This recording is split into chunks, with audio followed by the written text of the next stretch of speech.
Chicago as we leave you on the night beat here. Buddy Pittman will take over with Sunday Sports Extra as we see Chicago fans celebrating victory. Good night, everyone.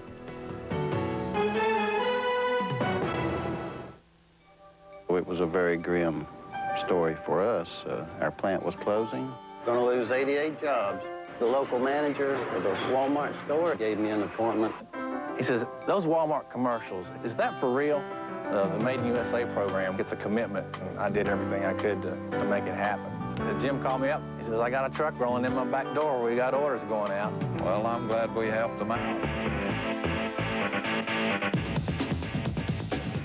Welcome back, everyone. The NASCAR Winston Cup circuit headed to the mountains this weekend, up to Long Pond, Pennsylvania for the UAW GM Teamwork 500. Up to the newly paved and much faster Pocono Speedway for today's race. Trouble only on lap number 3. On board with Mark Martin, look up ahead. As they go into turn 1, Bobby Labonte will make some contact with Joe Nemechek. There goes Labonte hard up against the outside wall. Nemechek down on the grass, everyone else scrambling through. Fortunately, no one else gets caught up in this thing. Bobby Labonte would certainly get the worst end of it. His Interstate Battery Chevy gets the hot seat ride. Fortunately, Labonte would get out okay, and everyone would keep on rolling. Lap 28, next on the hit parade, Ernie Irvin just flat loses it, spins right in front of Brett Bodine, and he has nowhere to go but drills Ernie Irvin not once but twice as he has to come back across with no control after the front end is smashed up. Fortunately, here again, this was in heavy traffic and no one else gets involved. Everyone else gets through. Here's a look at what Jeremy Mayfield saw. You see him spinning. There goes Bodine. He just threads the needle and keeps right on racing. Now, the big story of the day, trouble for Dale Earnhardt. He has mechanical problems, loses a piston. He winds up finishing 32nd on the day, and that is going to shake up the points race before things are said and done, because the man in pursuit, Jeff Gordon, goes on to victory lane once again. Jeff Gordon dominates today, leading 94 of the 200 laps as he wins the UAW GM Teamwork 500. A big win for Jeff Gordon and company. All right, so Gordon puts the DuPont Chevy in victory lane for the 5th time this season. Ricky Rudd's ride, the Tide machine, is in 2nd.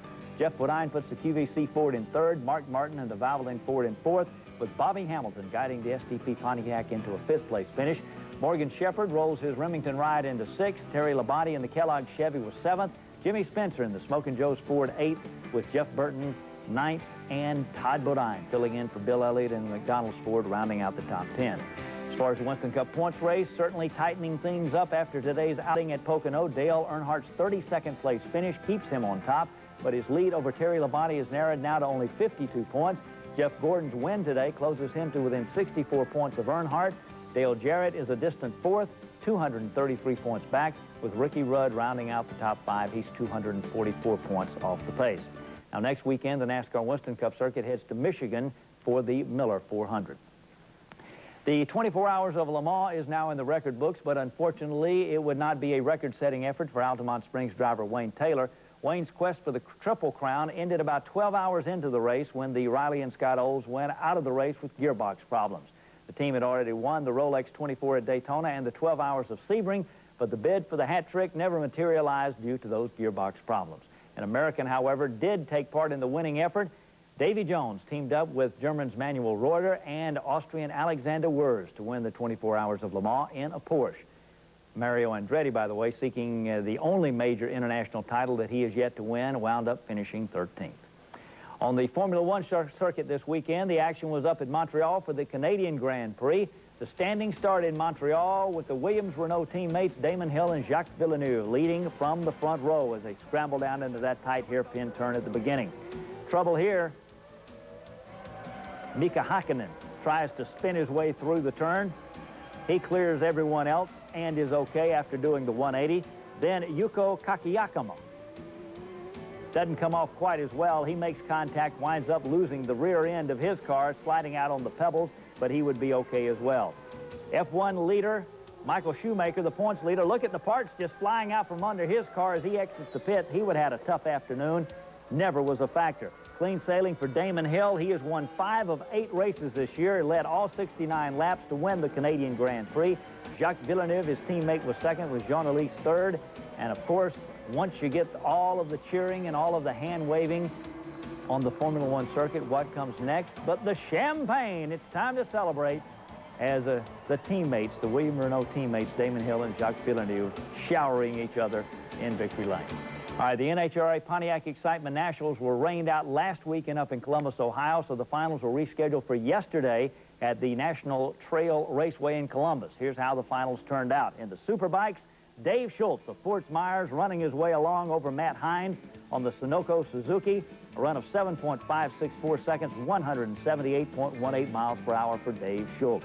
In the Pro Stocks, Chuck Harris in the GoRacing.com Pontiac, talking about going online there, defeats Warren Johnson, 7.168 seconds, 193.09 miles per hour for Harris. On to the funny car now. No, John Force was not in this one. Chuck Etchels in the Kendall Dodge defeats Mark Oswald, 5.178 seconds, 287.63 miles per hour. Force does still lead the points race, however, in the funny cars. And in the Top Fuels, Corey McClanahan in the McDonald's dragster, a brand new ride for them. Brand new car they just brought out for this event. He wins it over Larry Dixon, 4.817 seconds, 306.43 miles per hour, and that is moving. All right, once again, it was another busy weekend on the local tracks around Central Florida. Buckle up. We got a lot of fender-bending action for you. Starting it out Friday evening in Orlando Speed World, John Potts Memorial 50-lapper for the Sportsman. Fireball McGuire loses it. He gets nailed by Harvey Pope. Fortunately, both would be okay. Racing continues. No one given an inch here. Ted Head and J. Allen Smith wind up getting together. Smith goes up into the wall, but he keeps rolling. Barbara Pierce rolls onto victory lane. This is the 16th win of the season for Barbara Pierce. Jerry Smith finishes second. All right, the late models. Ricky Wood running strong once again. Goes down to the inside here. Trades a little paint.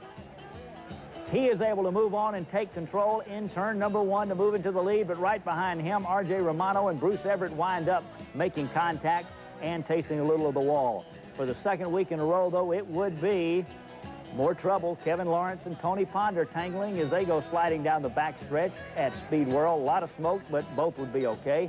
And once again, for the second week in a row, Ricky Wood wins it. He goes to victory lane as Dennis Vizaraka would finish second. All right, let's move on now to Volusia County Speedway Saturday night racing. Dwarf cars duking it out. In the final standings, Fred Brunston would wind up winning this one. In the mini stocks, look at the smooth move there by Earl Mack, the number 5 machine, as he splits the two cars and winds up edging his way on to the victory. And yes, even they were racing the big rigs. Not in Volusia County, that's right, the big boys were running, and watch these guys. They're going to take it 3 wide. Yes, indeed. They were running the big wigs at Volusia County on Saturday night, and a good time was had by all. All right, let's move on now to Auburndale Speedway. The classic cars running. Check this one out. Jim Carney and Jack Brill Gilbreth get together coming out of turn 4. Look out, and hello, Walls. He loses a tire and takes a hard lick against the wall. Gilbreth would be okay, though. On to the mini stocks affair now. They were stacking them up. Wade Lifehead and Gerald Cook tangle. Both go nosing out into the outside wall, but here again, both would be okay. All right, let's move on now. A little later on, a nasty wreck in the Sportsman. Bud Bronson winds up going up and over into Von Pope, right over the driver's compartment, but the roll cage held up fine, and both guys would be okay. So another exciting weekend of racing all around Central Florida. Still ahead tonight, we'll check out today's Major League Baseball action, plus Larry Holmes steps back into the ring one more time. That and a lot more when we come back.